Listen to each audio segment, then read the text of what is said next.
이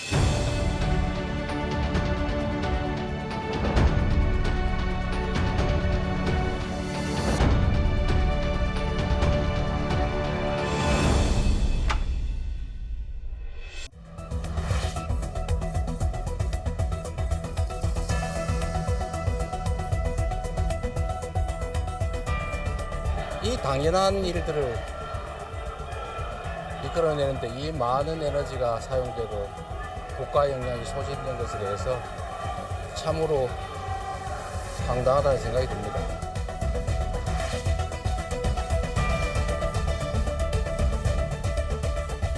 국민 대다수가 불안감을 호소하고 국론 분열로 대한민국 공동체의 기반이 흔들리는 상황이 계속되는 것을 정상적인 헌정 질서라 할 수 없습니다.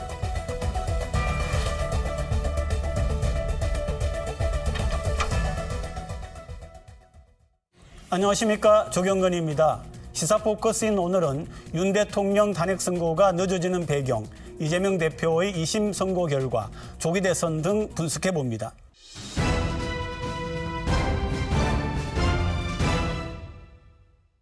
심층 토론, 오늘은 탄핵 전국과 4월 전망 다뤄보겠습니다. 나오신 분 소개합니다. 김주희 부경대 교수 나오셨습니다. 네, 안녕하세요.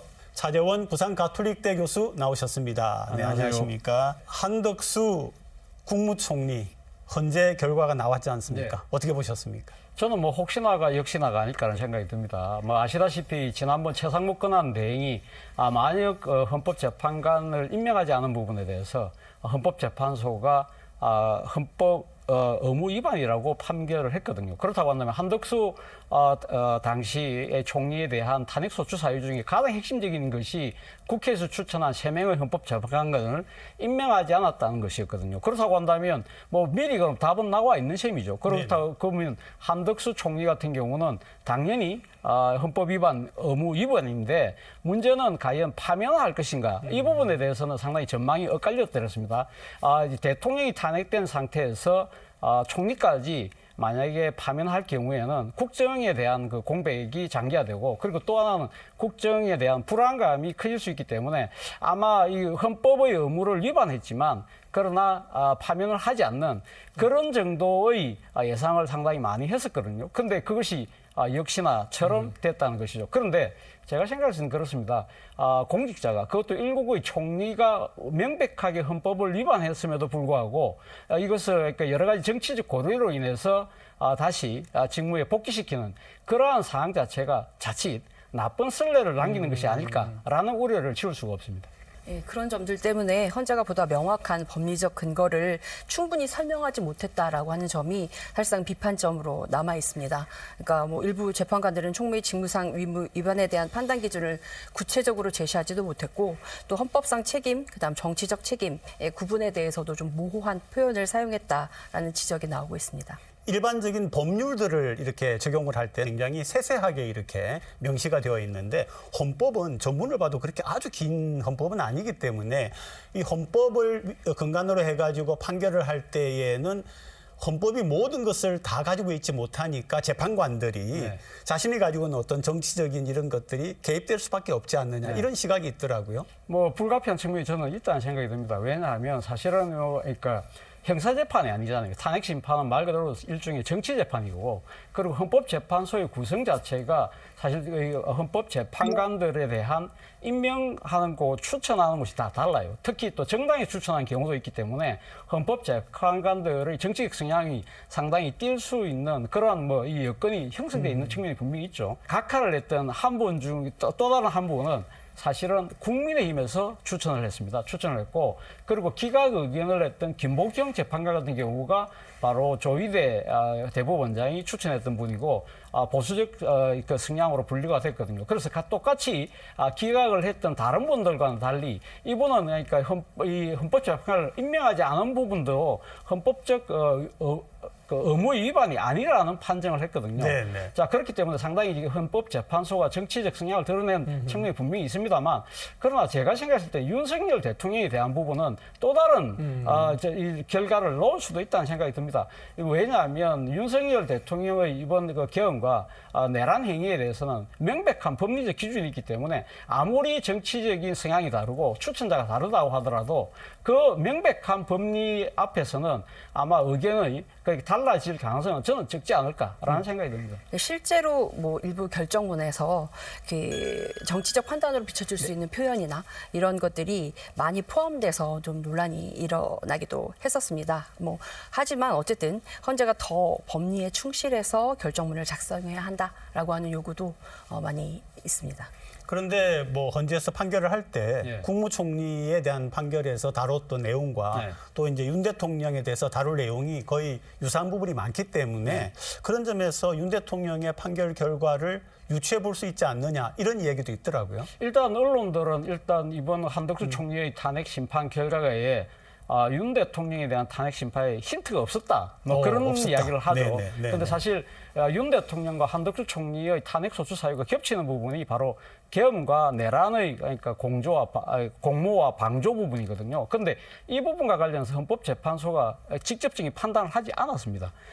그래서 힌트가 없었다는 이야기를 하지만 제가 생각했을 때 생각이 조금 다릅니다. 네네. 왜냐하면 한덕수 총리의 이번 계엄 행위에 대해서 적극적으로 행위를 하지 않았기 때문에 이 헌법을 위반하지 않았다는 이야기를 했거든요. 그럼 거꾸로 이야기하면 대통령의 행위에 대해서 총리가 적극적인 행위를 하지 않았는데 헌법 의무 위반이 아니라고 한다면 대통령의 그 행위 자체가 사실은 문제가 있다는 이것을 전제로 한 것이 아닐까.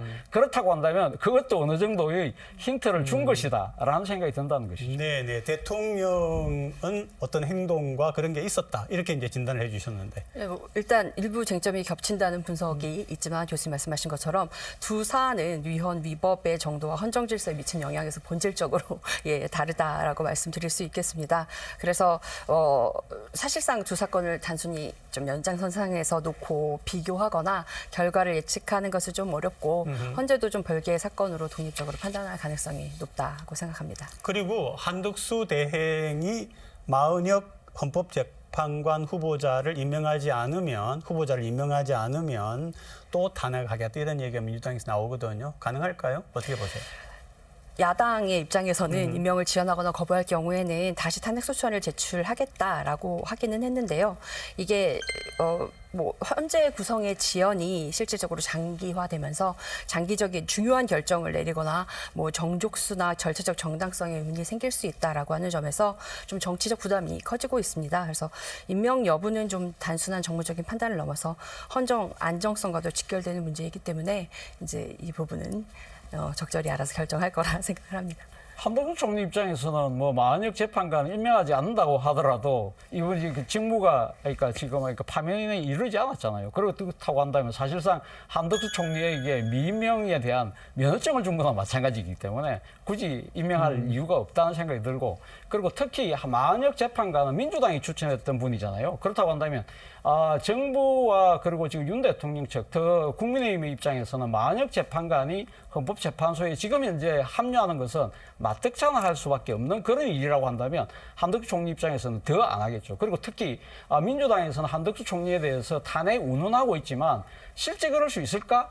아마 이 한덕수 총리는 그런 생각하지 않을까요? 어차피 탄핵한다 하더라도 또 기각될 건데 그럴 경우에는 사실 민주당의 정치 부담이 클 수밖에 없다는 판단을 한덕수 총리가 할 수밖에 없잖아요. 그렇다고 한다면 한덕수 총리 입장에서는 마은혁 재판관을 저는 임명할 가능성이 거의 없다. 다만 이 윤 대통령에 대한 탄핵 결과가 나중에 나오고 난 뒤 그것이 인용이 됐을 경우에 그 뒤에도 계속 대통령 권한 내용으로 남아있을 수밖에 없잖아요. 그럴 경우에는 아마 마은혁 재판관을 아마 임명하는 그런 조치로 가지 않을까라는 생각이 듭니다. 네, 그러고요. 윤 대통령 탄핵 심판 선고가 계속 늦어지고 있잖아요. 민주당에서는 보이지 않는 손이 작동하고 있다 이렇게 언급을 했고 또 한편에서는 재판관 사이의 의견이 잘 일치되지 않는다 이렇게 말하는데 어떻게 보고 계세요? 일단 뭐 가장 큰 이유는 내부 재판관들 사이의 의견 조율 그리고 판시문 작성 과정이 복잡하다라고 하는 점을 뭐 누구나 들고 있는 상황이기도 하고요. 또 사건의 성격상 단순한 위법 여부를 이렇게 넘어서 헌정 질서, 그다음 통치 구조에 미치는 영향이 실질적으로 굉장히 크기 때문에 시간이 더 걸릴 수밖에 없다라고 생각을 합니다. 근데 뭐 일부에서는 헌재가 너무 과도하게 정치적인 고려를 하는 것이 아니냐라는 우려가 제기되고 있기 때문에 좀 신속하고 투명한 절차 진행이 부족하다는 비판이 나오는 만큼 좀 헌재 스스로도 신뢰 회복을 위해서 좀 빠르게 결정해야 할 필요가 있을 것 같습니다. 차 교수님 보이지 않는 손도 약간 설명해 주시면서 의견을 좀 밝혀주시죠. 저는 민주당이 보이지 않는 손 이야기는 뭐 민주당 그 나름의 일종의 내피셜이 아닐까 생각이 듭니다. 왜냐하면 사실 보이지 않는 손을 주장했던 민주당 의원들의 논리가 뭐냐면 결국 보이지 않는 손이 사법부가 윤 대통령도 탄핵 인용을 가는데 그 앞서서 이재명 대표도 이번에 사법적으로 그러니까 정치적으로 완전히 좀 소위 속된 표현으로 보낸다. 그런 식으로 일종 보이지 않는 손들이 작동한다고 그랬는데 결과가 우리가 알잖아요. 2심에서 그러니까 선법 2심에서 이재명 대표가 무죄를 받았거든요. 그렇다고 한다면 민주당이 이야기하는 그 지금 윤석열과 이재명 두 사람이 동시에 이 정치적으로 어떤 식으로 이렇게 생명을 끝내는 그런 식의 전제 자체가 깨져 버렸거든요. 그렇기 때문에 제가 생각할 때 그 말이 안 되는 이야기를 한 거고 제가 생각할 때는 그렇습니다. 이 탄핵 대통령 탄핵에 대해서 지금 선고가 지연되는 이유는 저는 아마 기각이나 인용 부분에 대해서 그런 문제의 그러니까 그런 결론 부분에서의 차이보다는 이 5가지의 소추 사유에 대해서 나름대로는 각자의 의견들이 다 다를 수가 있다. 그 부분을 정리하는 데 있어서 시간이 좀 걸리는 것이 아닐까. 왜냐하면 특히 윤 대통령이 탄핵 심판과 관련해서 절차적 하자를 이야기하시는 분들이 워낙 많기 때문에 이 총론은 모아졌다고 하더라도 강론에 있어서 개별적인 의견을 깔끔하게 정리해야 이 결과에 대한 수용성을 높일 수 있다고 판단하기 때문에 그렇지 않을까라고 짐작합니다. 결국 선고가 4월 4일 혹은 11일에는 나올 거다라고 예측하고 있습니다. 어떻게 보세요? 제가 생각할 때 분명한 건 그겁니다. 4월 18일 날 지금 문영배 지금 재판관과 이미선 재판관이 지금 하니까 임기가 끝나기 되죠. 때문에 그 전에는 결론을 내리지 않을까라는 생각이 듭니다만 대통령 탄핵의 선고가 상당히 지연되면서 진영간의 대립과 갈등이 너무 커지고 있잖아요. 그렇다고 한다면 아마 지금 그 헌법재판소 입장에서 여러 가지 사안을 고려하겠지만 말 그대로 조조익선 빠를수록 좋다. 이 사회적 갈등을 빨리 끝내기 위해서라도 저는 좀 굳이 말씀하신 그 날짜에 연연하지 말고 하루라도 빨리 좀 이래 결론을 내려줬으면 하는 바람입니다. 차 교수님이 하루라도 빨리 결론을 내려야 정상적인 생활로 돌아간다 하는데 지금 이제 국민들 속에 어떤 염려가 있느냐 하면은요.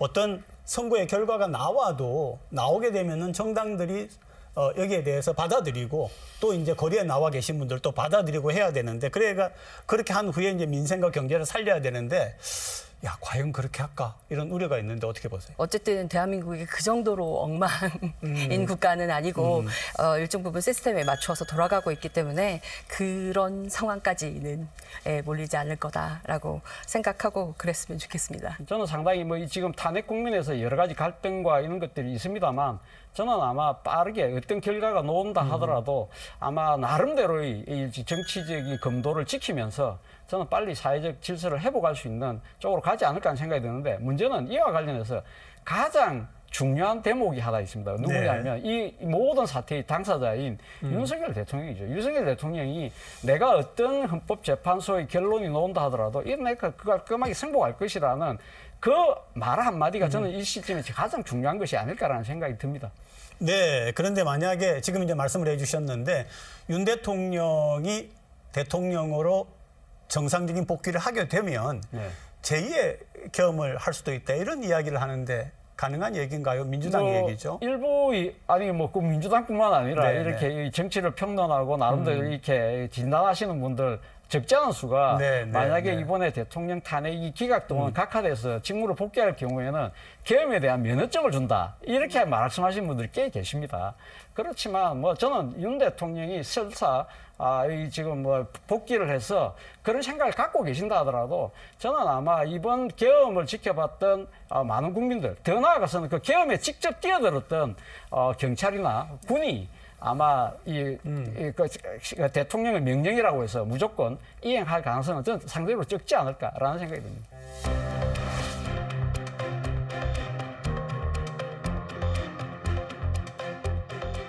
국회와 선관위의 군대를 난입했고 정치인을 체포 명령을 했다.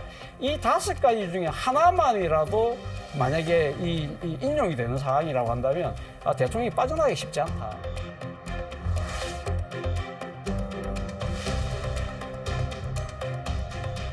당내 지지 기반이 분산되어 있기 때문에 당을 어떻게 통합하고 그리고 어떻게 이끌어갈 것인가라고 하는 부분이 사실상 결정적으로 중요한 요인이 될 것 같습니다.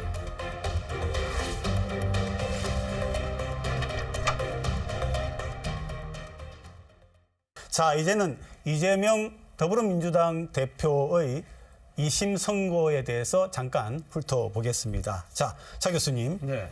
두 건 다 무죄가 나왔어요. 저는 그런 생각을 해봅니다. 그러니까 지금 허위사실 공표 이 부분, 이걸 이제 선거법에서 사실 위반하면 사실 뭐 이거 피선거권을 박탈하는 아주 엄한 지금 우리가 지금 이렇게 처벌을 하는 조항을 갖고 있습니다만 이 조항을 계속 갖고 가야 되느냐에 대해서 심각한 고민을 해볼 단계가 아닐까라는 생각이 듭니다.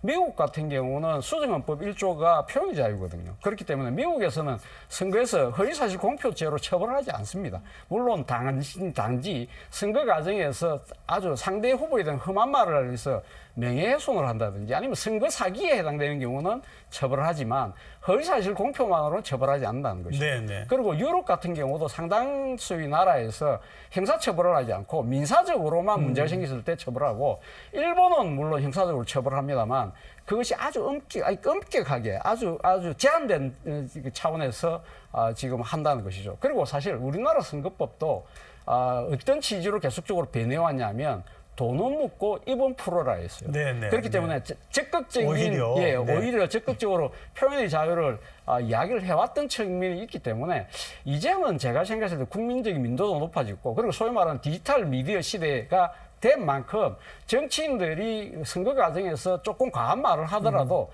사상의 공개 시장에서 논박을 통해서 이 유권자가 심판하는 쪽으로 가는 것이 맞지 않을까라는 생각이 듭니다. 지금 이제 두 개를 묶어서 어떻게 제가 질문을 드릴 거냐 하면은 무죄 판결이 나온 부분 그리고 무죄 판결의 근거가 행위가 아니라 인식에 따른 발언 이건 뭐 자유롭게 할 수 있는 거 아니냐 이런 거였거든요. 어떻게 생각하세요? 어쨌든 그런 해석의 차이 때문에 한쪽에서는 사법부의 정치화, 또 한쪽에서는 뭐 정치적 명예 회복 이렇게 얘기하면서 계속해서 논란이 좀 지속되고 있는 부분이 없지 않아 있고 또 이제 이 부분이 결국은 대법원에서 이제 어떤 식으로 판결되느냐가 앞으로의 방향성에 실질적인 이제 중요한 쟁점이 될 것이다라는 생각이 듭니다. 네. 그리고 검찰이 대법원에 상고를 했죠. 네. 633 원칙 이런 얘기가 나오던데 네. 어떻게 전망하세요? 저는 글쎄요. 그러니까 이번에 이재명 대표에 대한 그 선거법 2심이 무죄가 나왔잖아요. 만약에 유죄였다고 한다면 대법원 입장에서는 좀 서두를 수 있는 측면이 분명히 있지만 무죄가 됐거든요. 그런데 네. 만약에 무죄가 됐는데 633 원칙을 그대로 갈 수 있을까? 저는 좀 고개가 갸웃거려져요. 왜냐하면 사실 무죄가 된 상황에서 윤석열 대통령이 탄핵안에 인용될 경우에 바로 조기 대선 국면으로 들어가거든요. 그런데 조기 대선 국면으로 들어가서 이재명 대표가 만약에 야권의 후보로 이 공식 선거 운동에 뛰어들 경우에 이 경우에 이 무죄를 갖고 어떤 식으로든 판결을 하려고 대법원이 이렇게 서두를 경우에는 오히려 선거에 법원이 개입한다는 그런 비판이 휩싸일 수 있다는 것이죠. 그렇기 때문에 그럴 경우에는 심각한 국론 분열, 상당한 정치적 저항 이런 것들을 아마 법관들도 상당히 유념할 수밖에 없을 거라는 생각이 들기 때문에 만약에 조기 대선 국면으로 접어들 경우에는 아마 제가 생각해서 선거 결과까지 보고 난 뒤에 최종 결심을 하지 않을까 생각이 듭니다. 그런 점 때문에 사실상 지금 말씀하신 것처럼 선고 시점은 좀 유동적일 것 같고요. 핵심은 좀 허위성 인식, 그다음 표현의 자유 사이의 경계를 대법원이 어떤 기준을 가지고 그 판결을 하고 제시를 할 수 있느냐라고 하는 부분이 될 것 같습니다. 조기 대선 얘기를 이제 나눠볼 건데요. 사실 조금 조심스러운 측면이 있습니다. 조기 대선이라고 하는 거는 어떤 선거의 결과를 그렇죠. 전제를 하는 거니까 그럼에도 불구하고 우리 국민들 또 이제 시청자분들이 이 부분을 굉장히 궁금해 하시기 때문에 헌재 판결을 기다려야겠지만 조기 대선의 가능성 어떻게 보세요? 글쎄요, 뭐 저는 사실 뭐 많은 분들이 그런 이야기를 하시는데요. 지금 그러니까 헌법재판 8명의 의견이 지금 나눠져 있어서 상당히 힘들다. 그래서 뭐 일각에서는 사실 어떻게 보면 3명 이상이 각하 내지는 기각 의견을 내기 때문에 아마 대통령이 직무 복귀를 많이 또 이야기하시는 분들도 계세요. 그런데 저는 그런 생각을 합니다. 이번에 대통령의 탄핵 소추 사유가 5가지거든요. 5가지인데 그중에서 하나라도 사실 어길 경우에는 그게 상당히 중요한 헌법의 위반이기 때문에 사실 그 부분에 대해서는 아마 이 8명의 헌법 재판관들이 과연 이 명백한 법리를 벗어난 부분을 그냥 지나칠 수 있을까라는 생각이 든다는 것이죠. 지금 뭐 아시겠지만 5가지라는 것이 계엄령의 발동과 절차, 그리고 또 정치 포고령 1호가 정치활동을 금지한 거잖아요. 계엄령 그렇죠. 포고령 1호가 정치활동을 금지한 것이고, 그리고 국회와 선관위의 군대를 남입했고 정치인을 체포했다, 체포 명령을 했다. 이 5가지 중에 하나만이라도 만약에 이 인용이 되는 상황이라고 한다면 대통령이 빠져나가기 쉽지 않다. 그렇다고 한다면 저는 조심스럽지만 아마 대통령 탄핵의 인용을 가능성을 좀 더 높게 점치는 편입니다. 예, 말씀하신 부분이 저쪽으로 맞지만 일단 이 부분에 대해서 판단을 하는 얘기를 들어보면 자기들의 정치적 입장이 일정 부분 들어가서 내 바램대로 이 부분을 좀 판단하고 있는 것 같습니다. 그래서 어쨌든 이 빠르게 이런 혼란이나 이런 불확실성을 좀 해소하기 위해서라도 헌재가 좀 조속히 결정을 내려주기를 바랍니다. 네, 이제는 여야의 후보군에 대해서 한번 살펴보겠습니다. 민주당은 이재명 대표로 후보가 거의 확정되었다라는 이런 분위기가 형성이 되고 있습니다. 비명계에는 후보 주자가 어떻게 될 것 같습니까? 글쎄요, 뭐 비명계에서도 지금 뭐 나름대로 의지를 갖고 계신 분들이 네, 있죠. 네, 소위 네. 말하는 신상김이라고 해서 김동연, 김부겸, 김경수 네. 전 도지사까지 이야기를 하고 있습니다만 이번에 이재명 대표가 선거법 2심에서 무죄를 받았기 때문에 사실상 이재명 대표가 정말 거의 정식 날개를 다른 것이죠. 그렇기 때문에 뭐 냉정하게 봤을 때는 이재명 대표가 이 지금 야권의 그러니까 민주당의 후보 자리를 지금 따놓은 당상이 아닐까라는 생각이 듭니다만 다만 하나의 변수는 있습니다. 뭐가 있냐 하면 조국 혁신당에서 민주당 차원에서의 경선이 아니라 이 지금 이 군소 네, 야당들이 네, 다 들어간 이 지금 야권 전체의 국민 완전 경선제를 하자고 이야기를 하고 있거든요. 이걸 과연 이재명 대표가 받아들일 것이냐의 부분인데 이재명 대표 입장에서도 굳이 안 받아들일 이유도 없을 것 같아요. 왜냐하면 사실 뭐 예를 들면 이 지금 조국혁신당에 조국 대표라는 아주 강력한 또 이렇게 대항마가 있다고 하면 아무 일 고민해 볼 대목이지만 오히려 본인 입장에서는 야권 전체를 통합하는 차원에서 국민 완전 경선으로 치르자고 할 가능성이 크다. 그럴 경우에는 좀 더 이 뭐 변수가 생긴다고는 할 수 있지만 그래도 결과는 크게 바뀌지 않지 않을까라는 생각이 듭니다. 네, 경선을 통해서 정당성을 확보할 수 있기 때문에 어찌됐든 좀 유리한 위치에 있는 이재명 대표는 좀 경선을 통한 확정이 훨씬 더 가능성이 높지 않을까라는 생각이 듭니다. 네, 그리고 이제 국민의힘은 훨씬 좀 복잡해 보이는데요. 제가 한번 이렇게 거론을 해보겠습니다.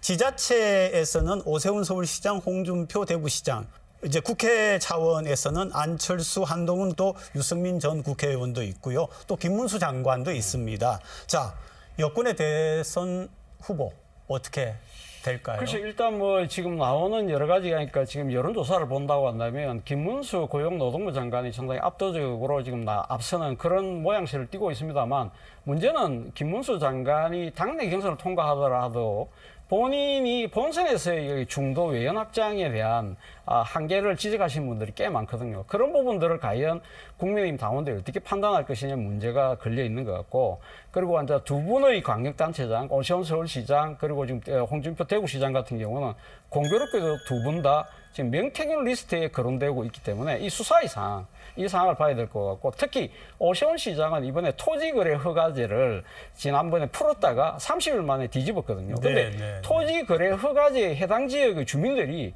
오세훈 시장의 강력한 지지층이라는 겁니다. 그렇기 때문에 상당히 지금 어려운 지경으로 이제 직면해 있는 것 같고, 그리고 안철수 의원 같은 경우는 당내 지금 뿌리를 못 내린 상황에서 과연 경선에서 어떤 유의미한 결과를 낼 것인가. 그리고 또 하나는 유승민 전 의원 같은 경우는 소위 배신자 프레임을 어떻게 극복할 것인가, 그런 정치적인 숙제를 갖고 있는 것 같습니다. 일단 지금 거론해 주신 모든 분들이 이렇게 분산되어져 있기 때문에 당내 지지 기반이 분산되어 있기 때문에 당을 어떻게 통합하고 그리고 어떻게 이끌어갈 것인가라고 하는 부분이 사실상 결정적으로 중요한 요인이 될 것 같습니다. 네, 이제 두 분께 정치하시는 분들 또 국민 여러분들, 특히 우리 애청해 주신 우리 시청자분들께 당부하고 싶은 얘기 한 말씀씩 듣고 마무리하겠습니다. 김 교수님.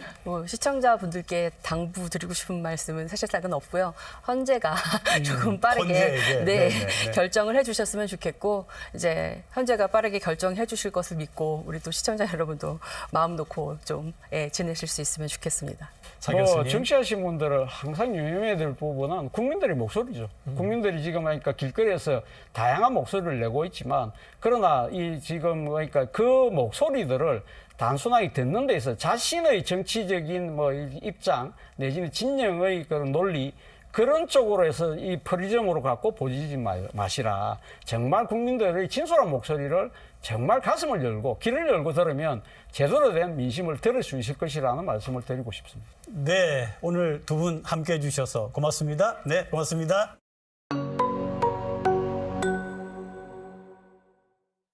한 주간 부산 주요 현안들을 분석하는 뉴스앤 이슈, 부산시의회 서전 의원, 송호연 의원 두 분 함께합니다. 어서 오십시오. 네.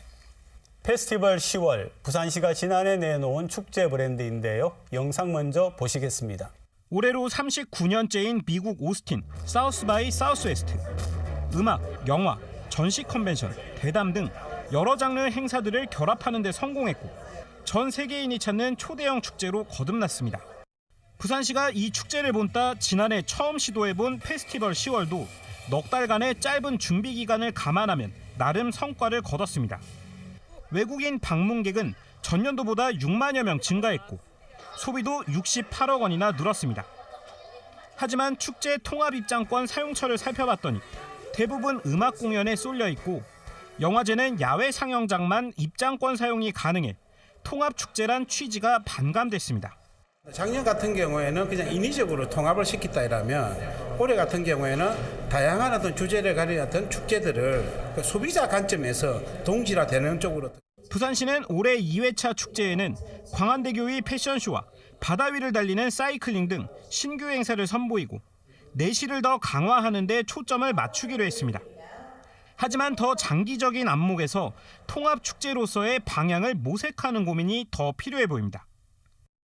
페스티벌 10월, 그래도 익숙하지 않은 분도 계실 것 같아요. 좀 소개해 주시죠. 네, 작년 처음 이제 시작이 된 축제 브랜드입니다. 이제 부산 같은 경우는 현재 관광객을 포함을 해서 기업이든 인구든 이제 부산으로 오게 해야 하는 전략을 부산은 적극적으로 펼쳐야 합니다. 그 전략 중에 하나로 이 페스티벌 10월이라는 축제 브랜드가 작년부터 시작을 했습니다.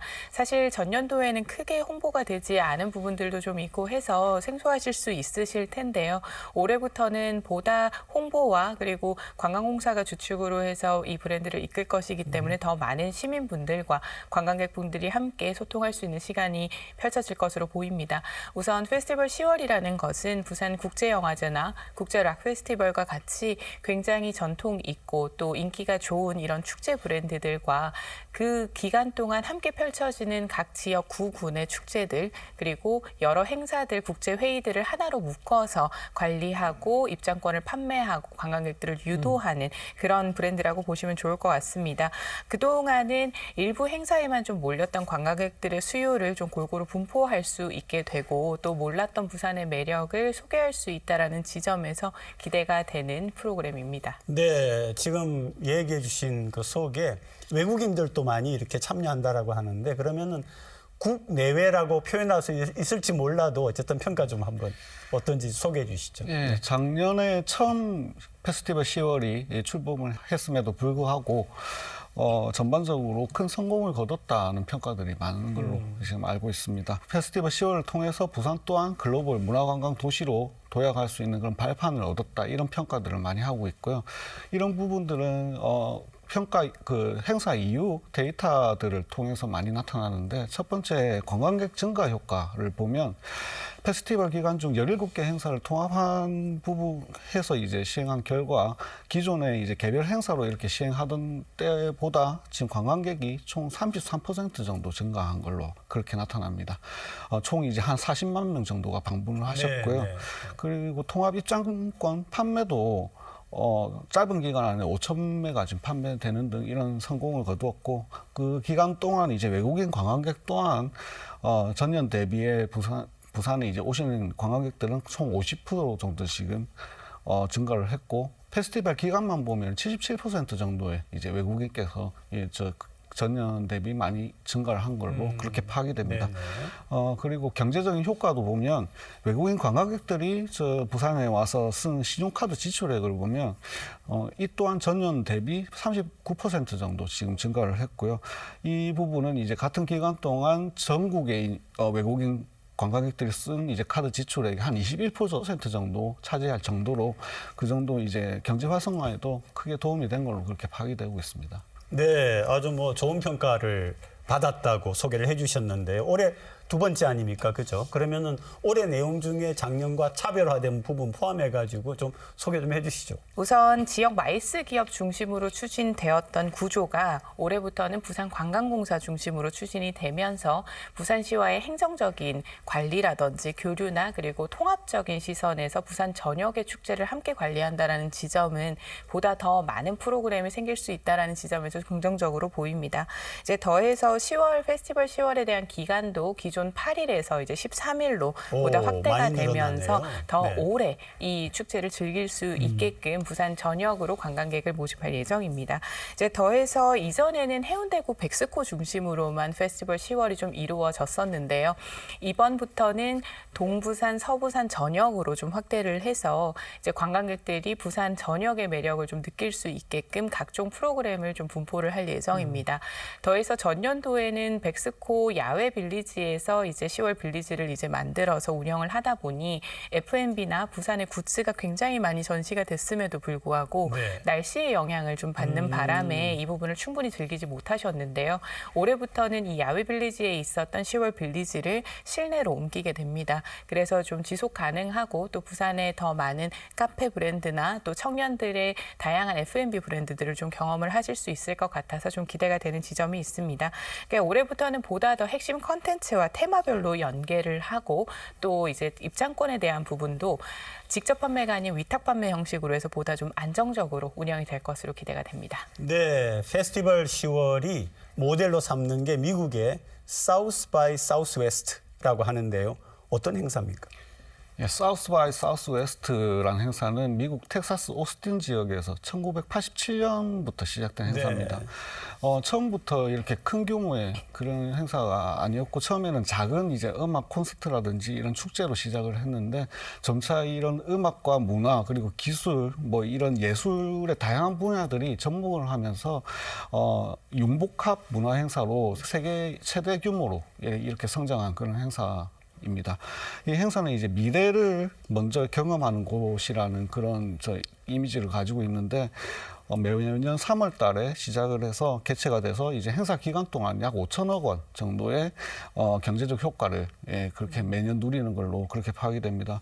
서로 다른 분야가 이렇게 행사가 융복합적으로 진행이 되면서 한 가지 분야의 이제 그런 행사들 뿐만이 아니고, 기술자들이 뭐 예술이나 음악이나 이런 문화 분야의 기술자들이 같이 참여를 한다든지 이런 쪽으로 해서 각 행사들 통해 이제 그 행사들이 서로 이제 시너지 효과를 내는 그런 아주 선순환 효과를 또 기대할 수 있는 그런 행사로 진행되고 있습니다. 사우스 바이 사우스 웨스트죠.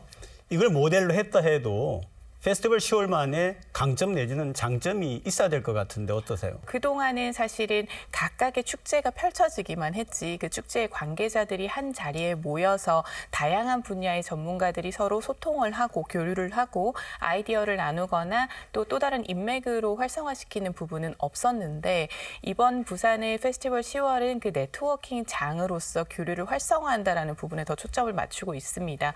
그래서 다양한 아티스트들 또 공연 기획자들이나 감독분들이 그냥 본인의 역할을 하고 떠나는 것이 아니라 이 페스티벌 10월 기간 동안 다른 행사들도 함께 경험을 하면서 전문가들끼리 여기에서 또 다른 새로운 아이디어를 창출하겠다라는 목적을 가지고 있기 때문에 이제 보다 사바사는 이제 음악과 예술 쪽으로 조금 한정이 되어 있다면 보다 다양한 분야로 페스티벌 10월은 펼쳐져 있다라는 점을 강조를 드릴 수 있을 것 같습니다.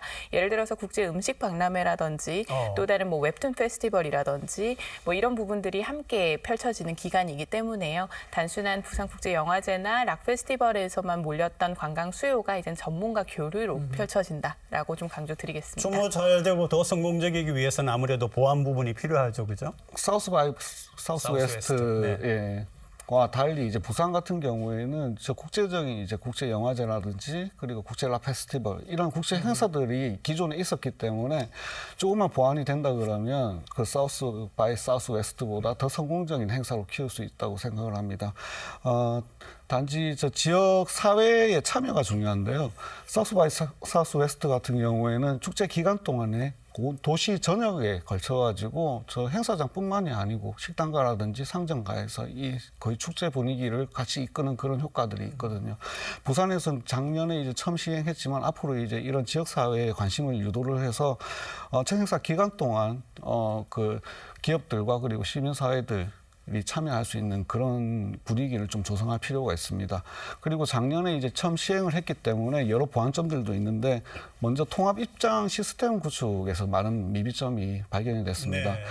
각 행사들이 이렇게 여러 군데가 이제 진행이 되는데 입장권을 이제 각 행사를 볼 때마다 이제 개별 입장권을 구매해야 되는 그런 불편점이 있었거든요. 이거를 올해는 이제 통합 시스템을 구축을 해서 통합 입장권을 구매를 하면 모든 행사를 이제 이래 볼 수 있는 그런 구조로 좀 바꿔갈 필요가 있고요. 그리고 참가자의 편의성이 좀 그 개선이 돼야 된다고 생각을 합니다. 여기에 이제 참가자들이 이용하는 이제 통합 앱이 있는데 거기에 이제 행사에 대한 실시간으로 이제 행사가 어디에서 개최되고 하는 그런 행사에 대한 정보 공유 이런 것들이 좀 더 필요할 것으로 사료가 되고 그리고 마지막으로 물리적인 접근성이 좀 더 보완이 돼야 될 거라고 생각을 합니다. 앞서 이제 백스코 중심으로 이렇게 행사가 진행이 됐는데 올해부터 이제 백스코뿐만 아니고 도시 전역으로 이게 확대가 되다 보니까 각 이제 행사장 이동할 때 셔틀을 운행한다든지 아니면은 좀 더 이제 이동에 대한 편의성을 제공을 해야 되는 부분에 부산시가 좀 더 보완을 해야 될 거라고 생각을 합니다. 그러니까 부산시가 올해 관광객 유치 목표가 300만 명이거든요. 그럼 페스티벌 10월이 굉장히 기여를 해야 될 것 같은데 마지막으로 두 분께 짧게 어떤 게 필요할지 어떤 당부를 하고 싶은지 듣고 이번 주제는 마무리하겠습니다. 네, 이제 전년도 같은 경우는 약 290만을 좀 넘긴 관광객으로 이제 집계가 됐습니다. 이제 페스티벌 10월도 일부 영향이 있었다라고 앞서 말씀을 주셨는데요.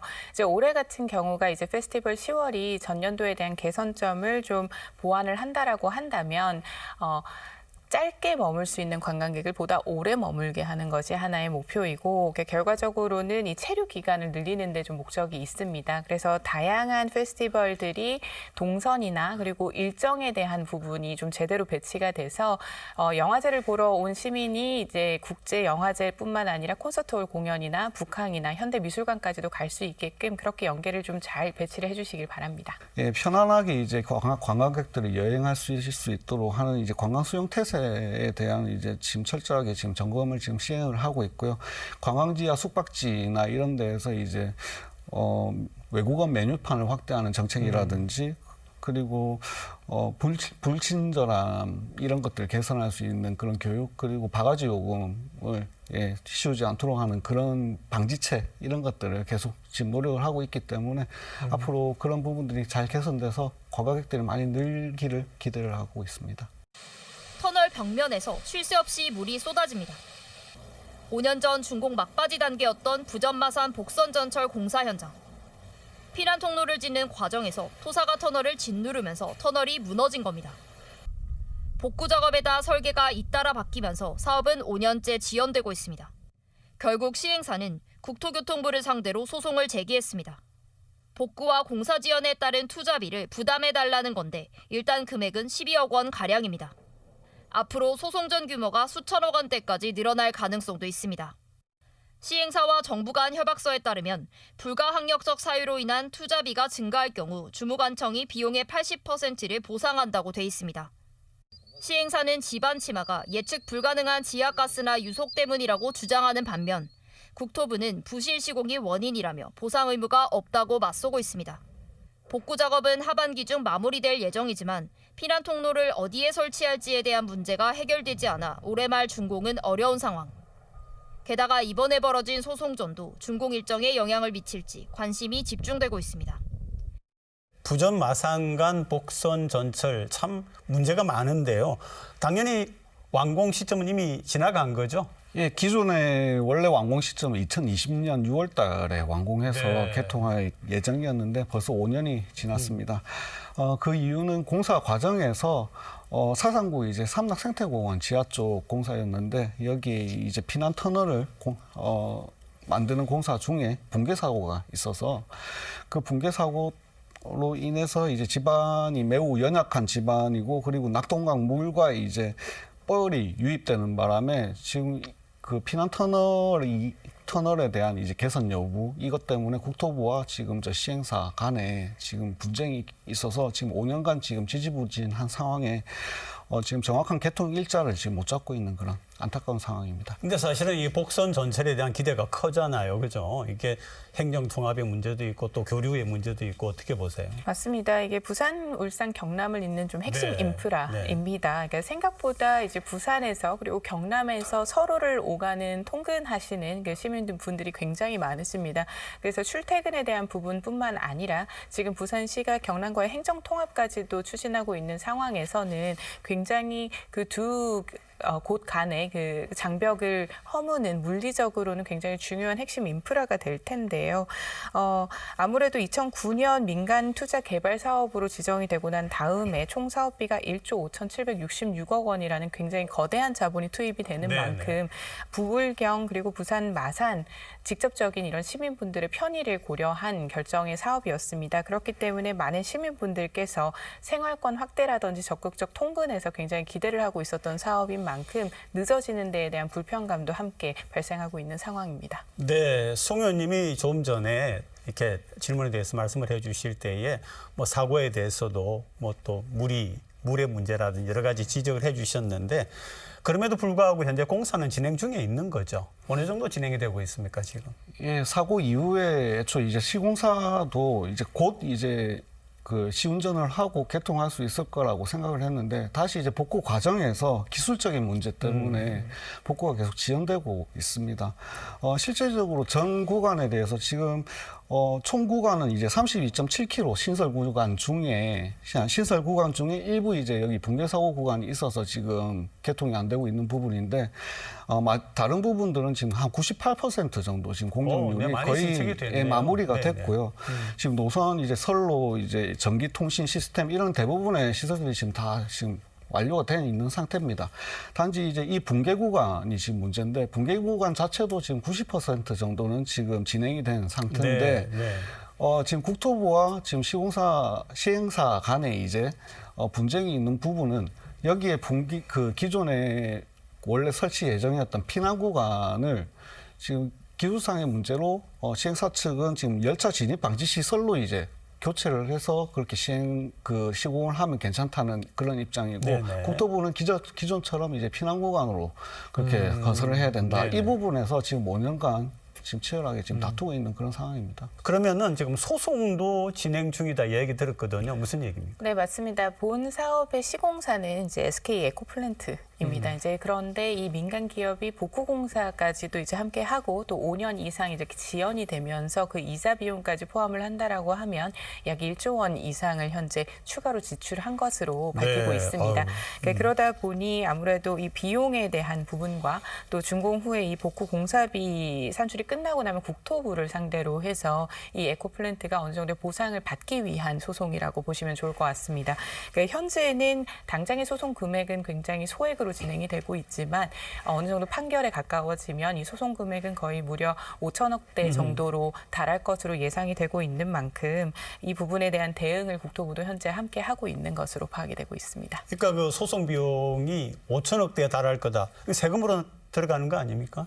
그 시민 불편의 문제도 있고 세금이 이렇게 지출이 되고 소송으로 인해서 이제 막대한 세금 지출이 있을 거라는 예상은 저희도 지금 하고 있고 그 네네. 부분이 참 안타까운 부분이고요. 무엇보다 그런 세금도 중요하지만 5년간 이 공사가 지연이 되면서 주민들의 불편으로 있는 그런 간접 피해들이 저희가 지금 누적되어 있는 그런 피해들이 더 우려가 된다고 생각을 합니다.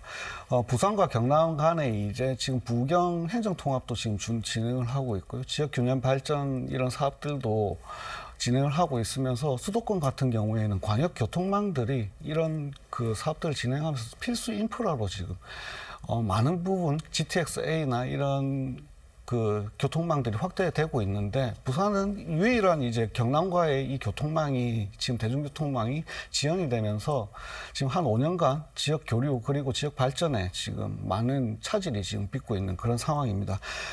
지금 앞서 이제 소송 비용도 말씀을 주셨지만 그것보다 이런 간접 피해 효과들이 누적되면서 조속히 이 부마 복선 전철에 대한 해결점을 찾지 않으면 이런 누적 피해가 더 쌓이기 때문에 조속하게 부산시가 대책을 내놔야 될 거라고 생각을 합니다. 그러니까 시민들 입장에서는 마음이 불편할 것 같아요. 제가 불편이라고 쓰는 단어를 쓴 이유가 있는데 빨리 개통이 돼야 된다라고 하는 기대감도 있지만 또 이제 사고가 난 부분 같은 경우에 제대로 이게 처리가 되지 않으면 이걸 안전하게 타고 다닐 수 있을까 이런 마음이 이중적으로 있으실 것 같은데 어떻게 생각하세요? 보통 이렇게 개통이 결정이 되고 난 다음 준공이 된다고 하더라도 시운전을 하는 기간이 네, 있습니다. 네, 약 네. 1년 정도는 시운전을 해야 하기 때문에 당장 개통이 되지는 않을 것입니다. 그래서 1년 정도의 이 시운전 기간은 결국 안전성의 문제를 확인하기 위한 부분이라서 이제 100% 준공이 된 다음 시운전을 하면서 또 발생하는 부분들은 또 거기에서 채워져 나갈 것입니다. 그러니까 앞서 말씀을 주셨지만 결과적으로는 이런 부분이 국회에서 예산을 심의를 하거나 이 공사에 대한 부분을 심의를 할 때에 있어서 리스크 관리라는 부분이 굉장히 중요할 것으로 보입니다. 그러니까 여러 가지로 민간의 투자 사업으로 진행이 되긴 하지만 거기에서 발생하는 이런 연약 지반으로 인한 공사 피해라든지 그리고 이 부분이 장기적으로 늘어지고 또 소송까지 이어짐으로 해서 추가적인 예산이 필요로 하는 것이 아니라 처음부터 이런 리스크 관리를 차원에서 좀 충분하게 기간과 예산을 가지고 가야 되는 부분이 있습니다. 그런 차원에서 예비비라는 것이 존재를 하는 것이고요. 그래서 보다 국토부도 향후에 지금 이런 철도망이 신규로 구축이 될 지점들도 부산시가 많은 상황인데요. 이런 부분들에 대한 공사 기간이나 예산은 충분히 가져가서 시민들의 불편과 불안감을 좀 더 잠재워야 할 것으로 보입니다. 근데 우리가 이제 방송하면서 무슨 얘기를 자주 했느냐 하면은 이렇게 되면은 부산하고 경남 간에 이렇게 연결이 또 시민의 교류가 쉬울 거다 이렇게 이야기했는데 언뜻 들으면은 그냥 뭐 원론적으로는 알겠는데 이게 정말 부산, 울산, 경남 분들에게 이게 소통과 교류에 큰 도움이 되는가 어떤 점에서 그런가 이런 좀 생각이 들 수도 있거든요. 그 부분 한번 좀 설명을 해 주시죠. 지금 부산 마산 복전철 같은 경우는 부산 부선역에서 이제 네, 시작을 부선역이죠. 해서 네네. 이제 창원시 마산 회원구의 마산역까지 이어지게 됩니다.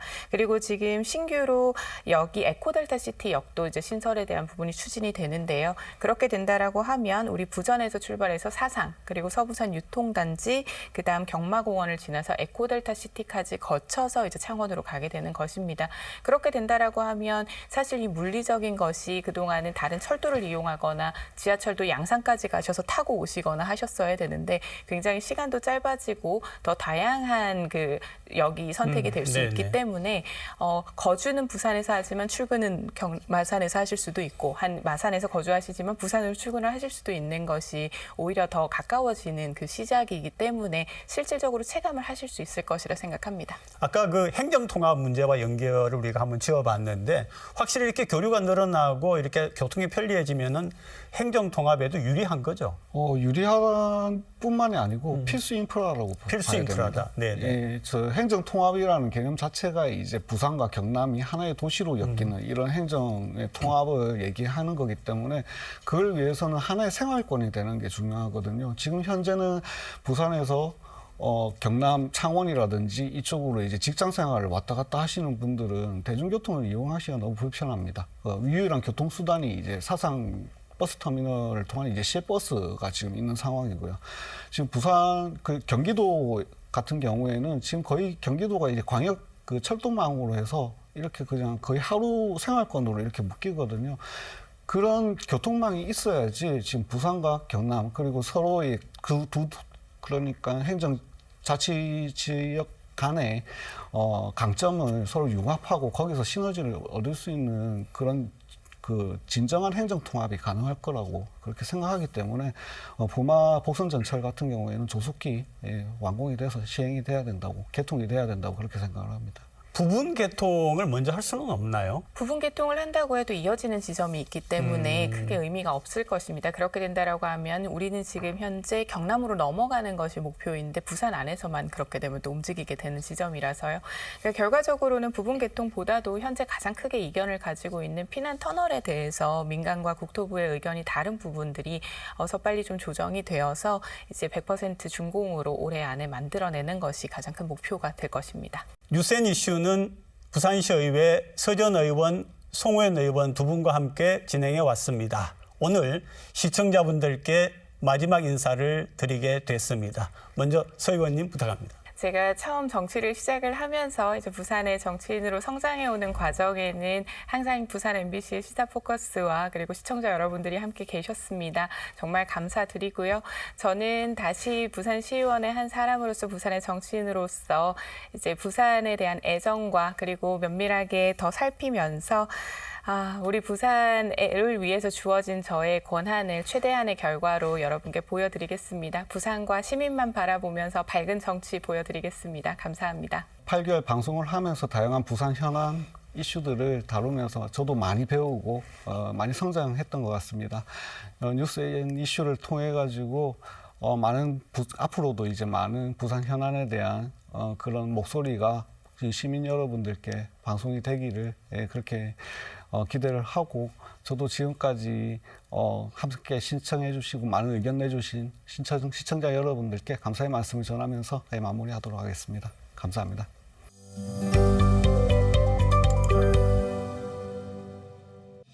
입점 노점상 선정과 부실한 시설 등으로 완공 1년이 넘도록 운영되지 못했던 자갈차짐의 시장 현대화 건물이 오는 6월 말부터 본격적으로 영업을 시작합니다. 부산시는 그동안 일대 도로를 불법적으로 점용하고 있던 노점상들을 대상으로 다음 달 16일부터 사흘간 점포 배치 추첨을 실시해 216명을 입점시킬 예정입니다. 하지만 일부 노점 상인회는 입점 대상자 선정 과정에 문제를 제기하고 있어 갈등이 예상됩니다. 3천 가구 규모 총 사업비 1조 4천억 원에 이르는 수영구 망미 주공아파트 재건축 사업의 시공사로 현대건설과 롯데건설 컨소시엄이 선정됐습니다. 현대와 롯데건설 컨소시엄은 지난달 25일 마감된 제2차례 단독 응찰에 우선협상 대상자로 선정됐으며 조합은 최근 조합원 총회를 통해 두 곳의 건설사를 시공사로 확정했습니다. 부산 지역 소기업과 소상공인에게 지급된 폐업 공제금이 사업 시작 이래 역대 최대를 기록했습니다. 중소기업중앙회 부산울산 지역 본부에 따르면 올해 1월과 2월 부산 소상공인 1,400명에게 역대 최대인 197억 원의 노란우산 공제금이 지급된 것으로 나타났습니다. 이는 코로나19 시기보다 많은 규모로 노란우산 공제금이 시행된 2007년 이후 최대 금액입니다. 박형준 부산시장이 올해 공직자 정기 재산변동 사항 신고에서 58억 9,612만 원을 신고해 전국 광역자치단체장 중 두 번째로 많았습니다. 이는 작년 3월 공개한 금액보다 2억 9천여만 원 늘어난 수치로 본인과 배우자 소유 토지와 LCT 아파트 등 건물 65억여 원과 채무 16억여 원 등을 신고했습니다. 6명이 숨진 반얀트리 복합 리조트의 인허가 과정과 관련해 경찰 조사를 받던 50대 소방공무원이 지난 26일 오전 부산소방본부 건물에서 숨진 채 발견돼 경찰이 수사 중입니다. 현장에서 유서는 발견되지 않았지만 건물 사용 승인에 자신의 잘못이 없었다는 취지의 답답함을 호소한 짧은 메모가 발견된 것으로 확인됐습니다. 시청자 여러분, 그동안 보내주신 사랑 깊이 감사드립니다. 저도 오늘로 3년 1개월 동안의 진행을 마무리합니다. 시사포커스는 재정비 기간을 갖기 위해 2주간 쉬어갑니다. 4월 20일 새로운 사회자와 함께 새로운 모습으로 찾아뵙게 될 시사포커스인 플러스도 끊임없는 사랑 부탁드립니다. 그동안 정말 감사했습니다. 고맙습니다.